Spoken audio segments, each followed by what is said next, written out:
नमस्कार मित्रांनो, मी गुरुवर्य रुपेश भाऊ गायकवाड।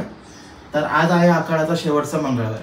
तर आज शेवटच्या मंगळवार निमित्त देवीला एक वेगळ्या प्रकारची साडी कशी नेसवायची हे आज मी तुम्हाला दाखवत आहे। तर साडीला प्रथम आपण हळद कुंकू लावून घेऊया। कधीही देवीला नवीन साडी नेसवताना हळदी कुंकू कधी पण लावून घ्यायचं साडीला।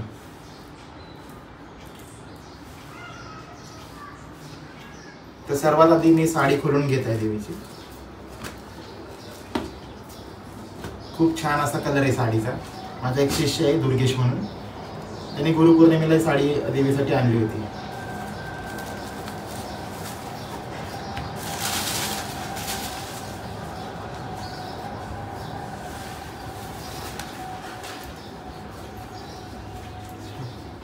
आता ही साडी खोलून घेतलेली आहे मी।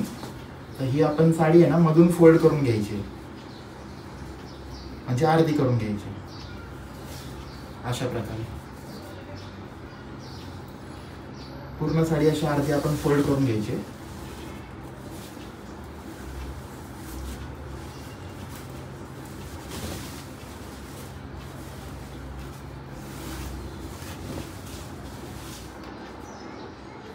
तर या प्रकारे आपण साडी अर्धी करून म्हणजे मधून फोल्ड करून घेतलेली आहे। तर आपण जो साडीचा नेसता पदर आहे तिथून आहे ना एक 4 बोटांच्या मिऱ्या आपण पाडायचे।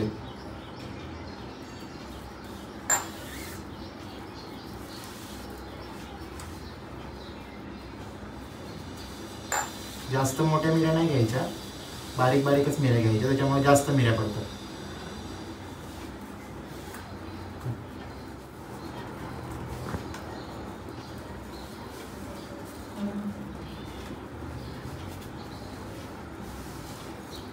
काही लोकांना असं हातावर मिऱ्या पाडता येत नाही, तर ते या प्रकारे पण करू शकतात जमिनीवरती ठेवून। मिऱ्या पण एकदम व्यवस्थित येतात। हातावरती मिऱ्या केल्यानंतर सुटण्याची थोडीशी दाट शक्यता असते। मिऱ्या पाडून झालेल्या आहेत आपल्या। आता 2 हात पदर आपल्याला ठेवलेले आहे मागे। ह्या मिऱ्या आहेत ना इकडच्या, जे नेसता पदर होता त्याच्या 4 मिऱ्या आपण सोडून घेणार आहे, आणि तिथून पुढच्या ज्या मिऱ्या आहेत त्याला आपण पिनअप करून घ्यायचं, एकसारखे करून पिन लावून घ्यायचं।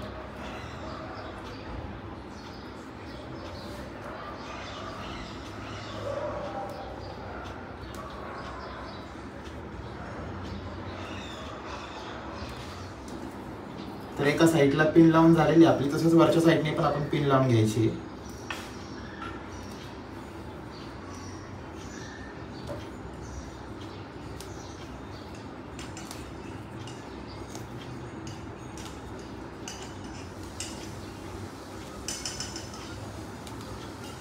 तर अशा प्रकारे मी पिन लावून घेतलेले आहे। आता काय करायचं आपल्याला, साडी उचलून घ्यायची आणि या साईडला जे सोडलेला पदर आहे आपल्याला देवीच्या पाठच्या साईडने गुंडाळून घ्यायचं।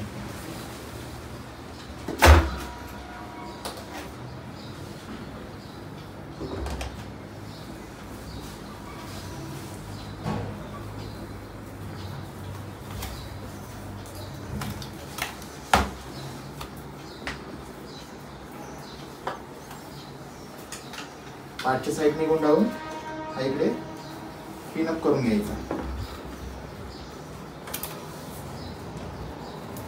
किंवा आपण नाडीने पण बांधू शकतो। तर इथं आपण देवीच्या साडी नाडीच्या सहाय्याने बांधून घेतलेली आहे। देवीच्या कमरेला फिट्ट अशी बांधून घ्यायची आहे, आणि हा जो पदर आहे हा या साईडने आपल्याला टाकून घ्यायचा आहे, आणि ह्या ज्या पिन आहेत या सोडून घ्यायच्या आपल्याला।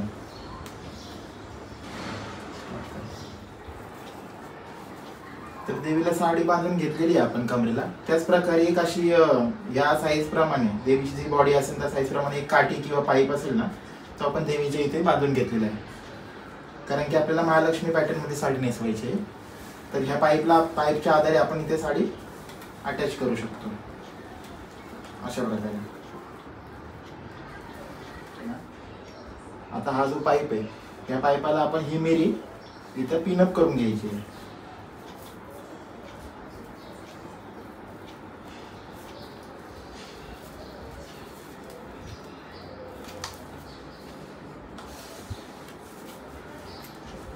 आणि हा जो पदर होता ना या साईडचा, तो मी या पाईपाच्या वरून मागे घेतलेला आहे.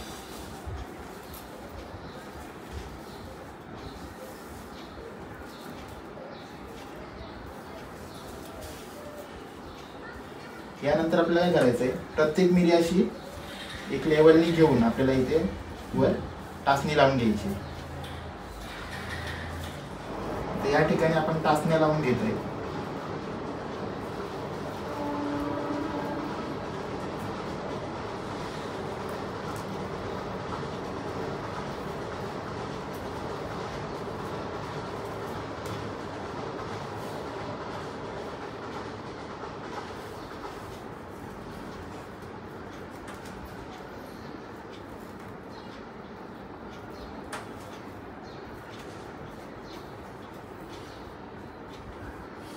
अशाच सर्व प्रकारे या साईडने पण आपण टाचण्या लावून घेणार आहे. त्या दोन्ही साईडला आपण टाचणे लावून घेतलेले आहे. बऱ्याच लोकांचं असं म्हणणं असतं की देवीला तुम्ही टाचण्या का लावता, टाचण्या का लावता. तर आपण देवीला टाचण्या नाही लावत, आपण देवीच्या साडीला टाचण्या लावतो. जसं की बऱ्याच स्त्रिया म्हणजे साडी नेसताना पिन वगैरेला वापरत असतात, त्या प्रकारे आपण टाचण्या वापरतोय. तर देवीला आपण टाचण्या नाही लावत आहे, आपण देवीच्या साडीला टाचण्या लावतोय. तर अशा प्रकारे हे ब्लाऊज पीसची, ह्याच साडीच्या ब्लाऊज पीसची घडी करून घेतलेली आहे. ही आपण या देवीच्या छातीला अशी बांधून घेणार आहोत. ते कोल्हापूर महालक्ष्मीला ज्या प्रकारे साडी नेसवली जाते त्या प्रकारे. तर या पद्धतीने देवीला असं ब्लाऊज पीस बांधून घ्यायचं आहे. ब्लाऊज पीस आपण बांधून घेऊ शकतो किंवा मी इथं पिना लावलेले आहे दोन्ही साईडला, तर पिना पण तुम्ही लावू शकता. आणि आता आपण याच्यावरती दागिने घालून घेणार आहे.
तर हा जो पदर आहे याची आपण प्लेट पाडून घेतोय.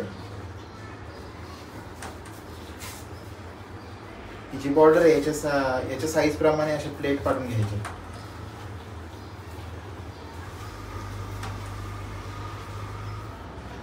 तर पदराचे प्लेट पाडून झालेले आहेत. तर हा आपण देवीच्या डोक्यावरनं द्यायचा आहे.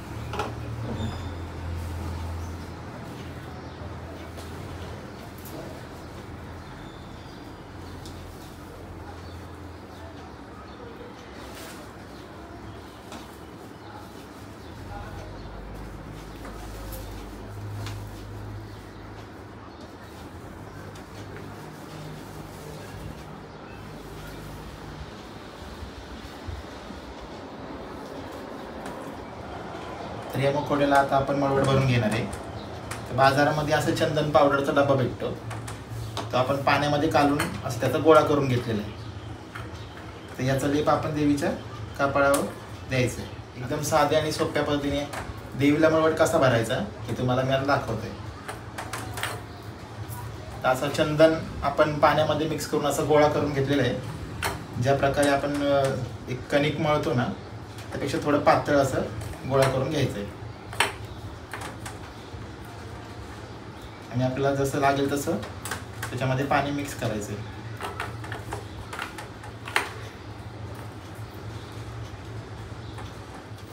ते चंदन आपण असं देवीच्या कपाळावर ठेवून असं प्रेस करायचं आहे. ज्या प्रकारे आपल्याला आकार पाहिजे चंदनाचा किंवा मळवटाचा त्या प्रकारे आपण प्रेस करून त्याला आकार द्यायचा आहे.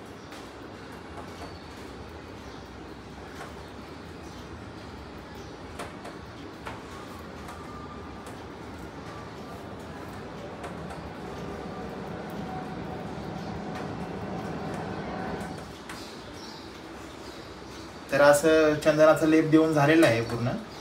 तर आपल्याला काय करायचं आहे, एक सुती असं कापड घेऊन हे मळवटावरती आपल्याला प्रेस करायचं आहे आणि त्यातलं पाणी पूर्ण काढून घ्यायचं.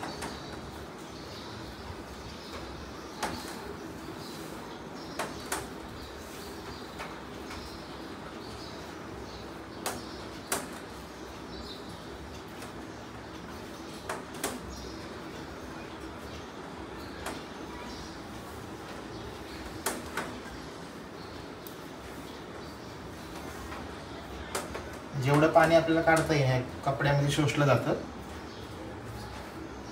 तेवढं काढून घेतलं ना म्हणजे मळवटाला तडे जात नाही.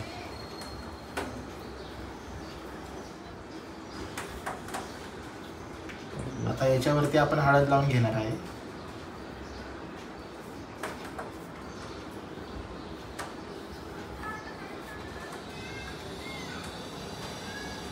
हळद चांगल्या प्रकारे याच्यावरती प्रेस करून घ्यायची आपण. कोल्हापूर महालक्ष्मीचा मळवट भरतोय त्याच्यामुळे अगोदर आपण हळद लावून घेतली पूर्ण मळवटाला.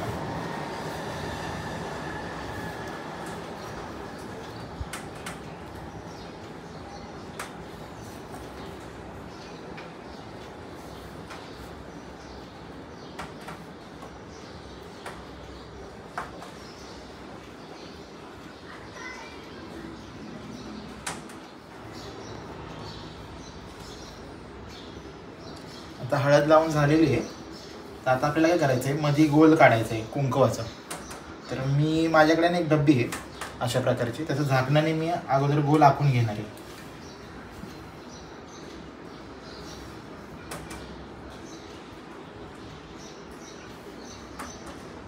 बरोबर मध्ये घेऊन थोडं प्रेस करायचं.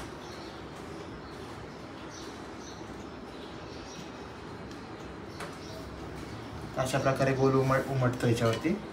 मग आपल्याला काय करायचं आहे, एखादी अशी अगरबत्तीची काडी घेऊन ह्या जो गोल आहे त्याच्या आतमधली हळद आपल्याला काढून घ्यायची.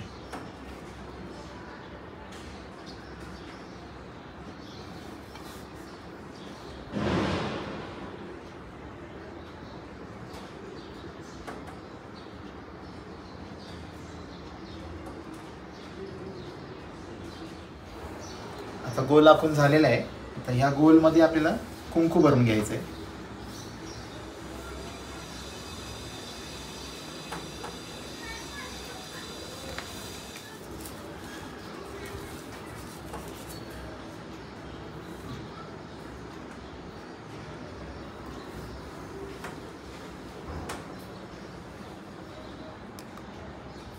कुंकू बरोबर जिथे गोल आहे त्या आकारामध्ये असं पसरवून घ्यायचंय.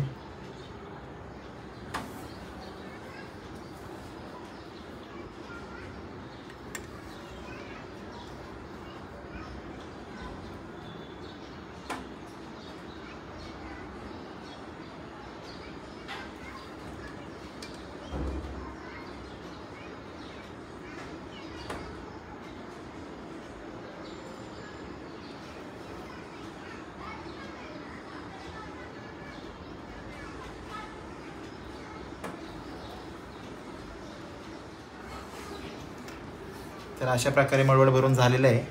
कसा वाटला कसा नाही कमेंट करून नक्की सांगा.